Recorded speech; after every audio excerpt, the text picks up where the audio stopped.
नमस्कार भाऊ. नमस्कार. तब्बल 2-2.5 महिने लोकसभा निवडणुकीचं वातावरण होतं. 3 आठवड्यापूर्वी आपलं मतदान संपलं आणि आता तो डीड आहे तो पण जवळ आला आहे. उद्या आता मतमोजणी आहे. तर या निकालाबद्दल तुमचा अंदाज काय आहे? ह्याच्यामध्ये 2 दिवस एक्झिट पोलवर भारतीय जनता पार्टीचे उमेदवार मोहोळ या आघाडीवर असं दाखवत आहेत. पण किती मतांनी निवडून येईल काय येतील ते काय दाखवत नाही. पण आपण सारासार विचार केला तर 2.5 महिन्यामध्ये मी पुणे शहरामध्ये सर्वसामान्य लोकांना भेटलो आणि अनेक लोकांशी चर्चा केल्यानंतर ते मला पाठिंबा देताना दिसत होते. आणि हा पोल हा अंदाज आहे, हे काही कन्फर्म नाही. अंदाज कधी फेल होऊ शकतो. पण राजकारणी निवडणूक आहेत, सर्वसामान्यांचा कल त्याच्यात आहे का नाही हा माहीत नाही. परंतु मी ज्यावेळेला 10वी माझी निवडणूक आहे आणि या निवडणुकीत मला जनतेचा कौल कळतो. कारण जो मतदार असतो तो मत देणारे का नाही हे जरा त्याच्या सगळ्या बोलीभाषेतनं कळतं. आणि मी ज्या ठिकाणी गेलो त्या ठिकाणी आम्हाला पाठिंबा देताना पुणेकर दिसत होते. आणि त्या विश्वासावर उद्या आम्ही निवडणूक जिंकणार आहे.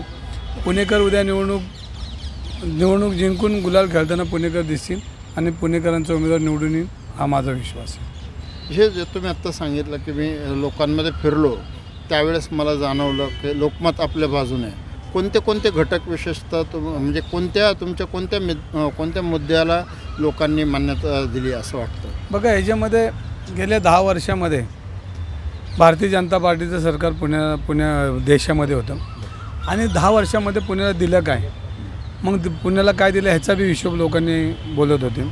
महागाईवर बोलत होते, युवक बेरोजगारी बोलत होते, वाहतुकी आणि अनेक प्रश्नावर पुणेकर चर्चा करत असताना पुणेकरांना लाट बी ठेवायला काय नव्हती. आणि त्यामुळे पुणेकरांनी ठरवलं होतं की ह्या वेळेला बदल करायचा आणि तो बदल झालेला तुम्हाला उद्या मतमोजणीतनं दिसणार आहे. 10 वर्षात तुम्ही म्हटले दिलं काय, तर आता दिल्लीपासून तर गल्लीपर्यंत भारतीय जनता पक्षाचे सरकार होतं. म्हणजे तुम्हाला असं म्हणायचं आहे का पुणे शहरातही महापालिकेमध्ये विशेषतः महापालिका आणि इतर सर्व संस्थांमध्ये भाजपची सत्ता असताना त्यांच्याकडनं काम झालं नाही, त्याचाही फटका या निवडणुकीत बसेल आणि त्याचा फायदा तुम्हाला होईल असं वाटतं का? ह्याच्यामध्ये पहिले तर तुम्हाला मी सांगतो, पहिल्यांदा भ्रष्टाचाराचं कुरण प्रचंड या महानगरपालिकेमध्ये भ्रष्टाचार, राज्यात भ्रष्टाचार, केंद्रात भ्रष्टाचार. आणि भ्रष्टाचारात फक्त यांनी ज्या पद्धतीनं लोकांपुढे जाहिरातबाजी केली, आम्ही किती चांगले आहोत वाईट आहोत हे सांगताना लोकांवर एक त्यांनी जाहिरातबाजीचा करिश्मा लोकांवर ठसवला होता. लोकांच्या लक्षामध्ये आलं की इलेक्ट्रिक बॉन्डमध्ये करोडो रुपये ज्या कंपन्यांना घेतलेत त्यांना 40% अभाव टेंडर देताना दिसत आहेत. म्हणजे ह्याचा अर्थ की हा भ्रष्टाचार एकदम असा व्यवस्थित त्यांनी केलेला आहे. आणि या महानगरपालिकेत आपण बघितलं असेल तर सगळे टेंडर आणि ती प्रक्रिया भारतीय जनता पार्टीचे सर्व पदाधिकारी ह्या टेंडर प्रक्रियेमध्येच अडकले. पुणेकरांना काय दिलं नाही, शासनाने किंवा भाजपची सारखं होती काय दिलं नाही. ह्याच्यामध्ये आज पोलीस खातं बघितलं असेल, महसूल खातं बघितलं असेल, कामगारांचे अनेक प्रश्नावर भ्रष्टाचाराचं कुरण झाले आणि लोक या सगळ्या सिस्टीमला वैतागलेत. जाम त्यांचा राग आहे त्या मतदान पेटीतून त्यांनी काढलेला असा मला जनरल बोलताना लोक सांगतात. तुम्ही म्हटलं आता माझा विजय निश्चित आहे.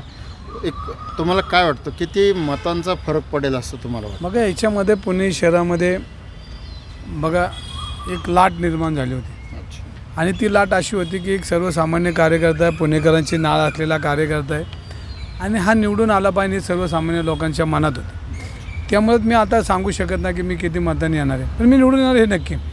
ते मला आकडेवारी का सांगता येत नाही, तर तुम्ही आज मला उद्या 10 वाजेपर्यंत हसतान मी आकडेवारी सांगितली तर, किंवा माझी चिंगल चेष्टा बी करू शकतात. तर उद्या 11 वाजता तुम्हाला खरंच चित्र दिसेल आणि त्याच्यामध्ये माझं मताधिक्य तुम्हाला अपेक्षेपेक्षा जास्त असेल. हे मला चित्र तुम्हाला पुण्यात दिसेल.